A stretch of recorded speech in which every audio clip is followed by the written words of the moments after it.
Alrighty, the B44.2, page 19. Then it's all into the electronics, and as you can see, I've been tinkering around with my electronics and my servo. I still got to put on my receiver and transponder. I'm going to run that 4.5 motor again because I'm having a little trouble with my 6.5. The rotor's slipping. But just to kind of point out, as you can see, by leaving this free, it's just making routing all these wires and stuff a whole lot simpler. Pretty simple. Be able to get down in there and kind of see how everything's going to run. And as you can see, I've got me a Vortex, what is that? A Vortex R10 Pro, 160 amp ESC. I couldn't get my hands on a flow. That's what I really wanted to try.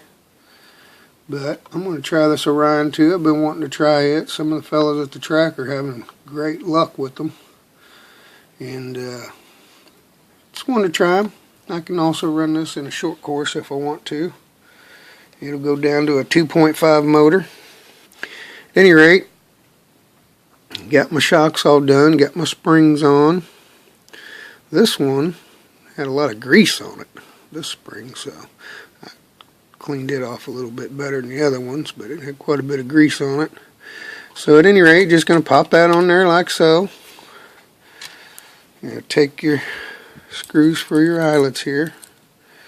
And what I like to do is I like to drop a couple of small washers on there, because if I get in a bad crash or I get nailed real hard, I don't want my shock to get knocked off of there, my shock eyelet. But it's a lot easier sometimes if you've got, get that out of the way, I got wires dangling everywhere. So if I can get this in a position where you guys can see what I'm doing. Got the wider mouth hole of the eyelet facing the front, and getting a little clumsy here. That's the way I like that small side of the hole facing the back, and put that baby in there and get it started. It's about the easiest way, and I like my O-ring, my bleeder screw, facing the inside. If you get that bottom screw started first, it's a lot easier, it seems like. Crank her down. You just want to snug her up, don't want to over tighten it.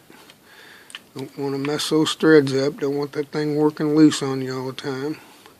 Snug her down. Take the provided 1/4 inch screws, easiest way if you ask me when it comes to these shocks, especially on the front. It kind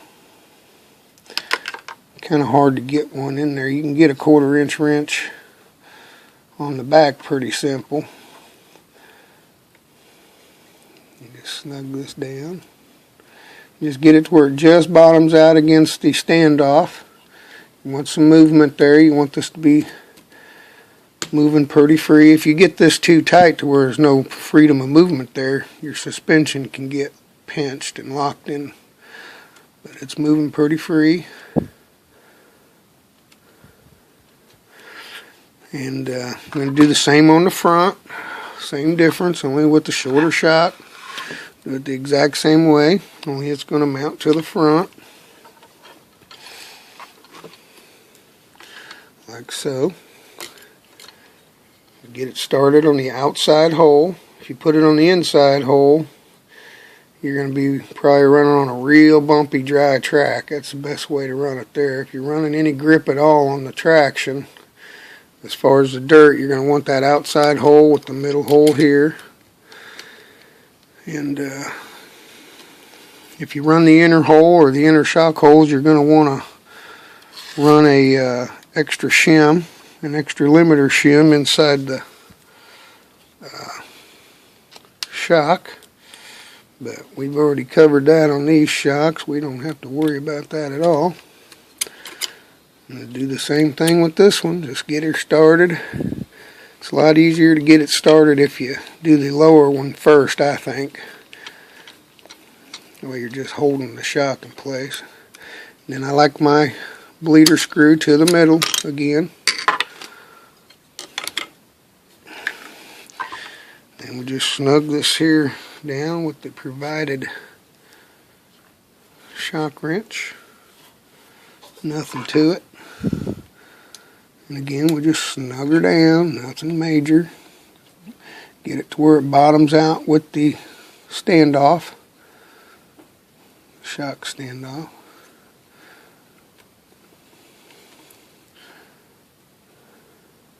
There you go. Then you just want to make sure you got some freedom of movement, that nothing's pinched. It's moving pretty good. Not hearing a whole lot of air in them shocks right now, but they're fresh. And they ain't been pounding the dirt yet. So, as you can see, I got some wiring to do. Figure out where I'm going to put everything, get everything tie wrapped and mounted in here so it's not flying all over the place. And I'll get back with you guys when that's ready to go. Hopefully I can have this thing ready to go by practice tonight. If not, I'll have it running Saturday for a race. And show you how to do the break-in on it. We'll check the ride height and the diffs. And, we'll call that a build. Talk to you fellas later. Have a good one.